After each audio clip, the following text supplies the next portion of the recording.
안녕하세요, 가치환입니다. 2월 29일 목요일 국내 시장이 마감되었습니다.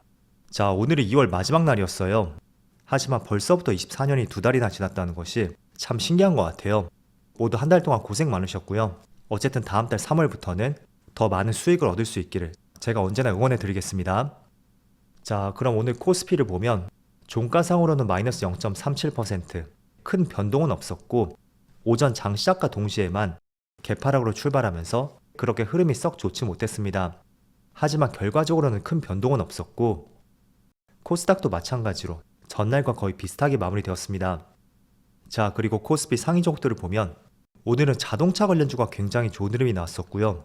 반대로 제약바이오주, 삼바라든지 셀트리온, 오늘은 제약바이오주의 약세림이 나왔습니다. 그리고 저PBR 관련주라고 할 수가 있는 자동차 관련주하고 삼성물산, 이쪽은 다시 한번 좋은 흐름이 나왔고 이쪽과 관련된 새로운 내용에 대해서 조금 뒤에서 말씀드려볼게요. 그리고 반도체는 조금은 조용했었고 또 코스닥은 전날에 이어서 오늘까지 에코프로 그룹주에 다시 한번 급등이 나왔습니다. 반대로 코스닥도 마찬가지로 제약바이오주, 이쪽의 흐름은 상대적으로 많이 좋지 못했습니다. 그래서 코스닥은 에코프로 그룹주를 제외하면 딱히 시장이 좋았다고는 할 수 없는 것 같죠. 자, 그리고 코스피의 수급을 살펴보겠습니다. 오늘도 외국인이 1,700억의 많은 순매수가 들어왔습니다. 하지만 기관이 오랜만에 5천억이 넘는 굉장히 많은 순매도가 나왔고 그 때문에 결과적으로 시장은 오늘 파란불이 들어왔던 것 같습니다. 그리고 코스닥도 마찬가지로 오늘 외국인의 수급은 들어왔지만 기관 쪽에서 많은 순매도가 나왔습니다. 그리고 삼성전자는 오늘까지 4거래일 연속으로 외국인의 순매수가 이어지고 있고 반대로 코스피 수급과 마찬가지로 기관 쪽에서는 많은 순매도가 나왔었네요. 또 SK하이닉스는 조금 전 삼성전자와 비슷하게 외국인의 순매수가 들어왔지만 기관에서 많은 순매도가 나왔습니다. 자, 그리고 저PBR주, 현대차라든지 기아, 그리고 삼성물산의 외국인의 수급은 그렇게 많지는 않았지만 자동차 관련주 쪽에서는 외국인의 많은 순매수가 들어왔습니다. 자, 그럼 이어서 주차별 매매 동향에 대해서 살펴보도록 하겠습니다. 2월 29일 외국인이 가장 많이 매수한 종목은 기아, 삼성전자, 에코프로머티, SK하이닉스, 에코프로 이렇게 순서대로 매수했고 오랜만에 기아를 정말 많이 매수했습니다. 또 기관은 현대차, 한국전력, 에코프로비엠, 삼성생명, 페노션 이런 순서대로 매수했고 외국인과 마찬가지로 자동차 관련주를 가장 많이 매수했었네요. 이어서 해외 증시를 볼게요. 자, 어제도 미국 증시는 큰 변동은 없었습니다. 다만 나스닥 쪽에서만 0.5%의 낙폭이 있었고 반대로 S&P 500이라든지 다우지수 소폭의 약세 흐름으로 마감이 되었습니다. 그래서 어제도 큰 변동은 없었다고 생각이 되고요. 다만 오늘 밤에 미국에서 PCE 지표 발표가 있습니다. 그래서 그것만 한번 챙겨보시고요. 그에 따라 미국 증시가 어떻게 움직이는지 연결지어 확인해보시면 좋을 것 같습니다. 그리고 반도체 지수는 어제는 반도체가 조금은 크게 빠졌었네요. 마이너스 1.1%.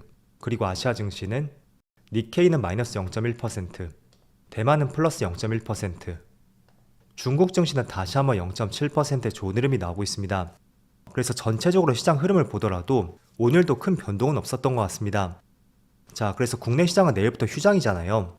하지만 많은 기업들의 실적 발표도 거의 끝이 났다고 할 수가 있고 또 굵직한 이슈도 딱히 있는 것은 아닌 만큼 주말 사이에 어떤 특별한 움직임은 나오지 않을 것 같습니다. 그래서 다음 주 월요일부터 본격적으로 3월이 시작이 되는 만큼 맑은 시장이 될 수 있기를 같이 한번 기대해보자고 말씀드리겠습니다. 자, 우선은 저PBR 관련주에 대해서 한번 말씀드려볼게요. 며칠 동안 차익 매물이 나왔었던 저PBR 관련주가 어제 오후장부터 다시 한번 강세 흐름이 나왔었고 오늘까지도 그 흐름이 이어지고 있습니다. 이게 현대차라든지 기아도 마찬가지였죠. 그리고 삼성물산도 마찬가지로 어제 오후장이 강세 흐름이 나오면서 그 흐름이 오늘까지 이어지고 있거든요. 그래서 저PBR 관련주에 대한 이슈를 제가 찾아봤었는데 어제 오후장까지만 하더라도 어떤 특별한 이슈를 찾기는 어려웠습니다. 자, 그런데 어제 저녁에 살펴보니까 금감원장이 기준 미달 상장사에 대해서는 퇴출도 고려를 해야 된다는 이런 발언이 있었습니다. 자, 우선 국내 증시는 일본 증시하고 다른 차이점이 일본 증시는 강제성을 띈다는 거예요. 그래서 기준에 못 미치게 된다면 상장 폐지라든지 또는 퇴출까지 이렇게 강제성을 부여했다면 반대로 국내 증시는 강제성보다는 기업의 자율성이 맡겼습니다. 자, 그렇다 보니까 이 자율성만 믿고 시장이 좋아질 수가 있을까? 이런 생각들을 많이 하셨을 겁니다. 그래서 분명히 실망 매물도 조금은 나왔을 것이라고 생각이 됐고, 그런데 금감원장이 일본 증시하고 마찬가지로 기준 미달 상장사에 대해서는 거래소 퇴출도 고려를 해야 된다는 굉장히 강경한 발언이 있었습니다. 자, 그래서 이런 내용 때문에 어제 오후장부터 삼성물산이라든지 또 자동차 관련주 현대차하고 기아까지 며칠 동안 주가에 잡음이 있었잖아요. 그 흐름을 크게 돌릴 수 있는 좋은 이슈가 나왔다고 생각이 되고, 그리고 이번 주 월요일날 발표가 되었던 기업 밸류업 프로그램 완전히 확정된 건 아니라고 말씀드렸어요. 지금이 1차 세미나를 통해서 발표가 된 것이고 아마 2차 세미나가 5월 중에 또 있을 겁니다. 그래서 조금 전에 기사를 통해 보셨듯이 그 강제성이 충분히 추가가 될 가능성이 있거든요. 그래서 다시 한번 기대감이 생기고 있고, 이런 부분은 저 PBR 관련주를 투자하신 분들이라면 기사 내용들 계속 살펴보신다면 좋을 것 같습니다. 자, 그리고 지금 기아 차트를 보면 현재 6.8% 급등이 나오고 있어요. 자, 일봉상으로 봤을 때도 지난 2월 1일 당시에 신고가를 경신했었고 한 달 정도 박스권이 유지가 되었습니다. 자, 그런데 그 박스권을 돌파하는 오늘 장대 양봉이 나오고 있고, 지난 고점 박스권을 돌파한다는 것은 오늘 하루의 상승으로 끝나지 않을 것이라는 것이 저의 생각이고, 과거의 고점 박스권을 돌파한다는 것은 추가적인 상승을 또 한번 기대를 해볼 수가 있습니다.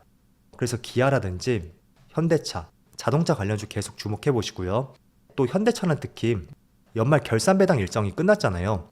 그런데도 매수세가 들어오면서 주가에 상승이 나온다는 것, 그거는 분명히 적극적인 매수세가 더 들어온다고 볼 수가 있고, 일반적으로 과거 차트를 한번 돌려보세요. 연말에 배당락이 끝나고 나면 많은 기업들의 주가는 차익 매물이 나왔습니다. 그게 뭐 실적이 좋던 또 성장성이 좋던 모두 해당이 되는 기업이라도 주가에 하락이 나왔습니다.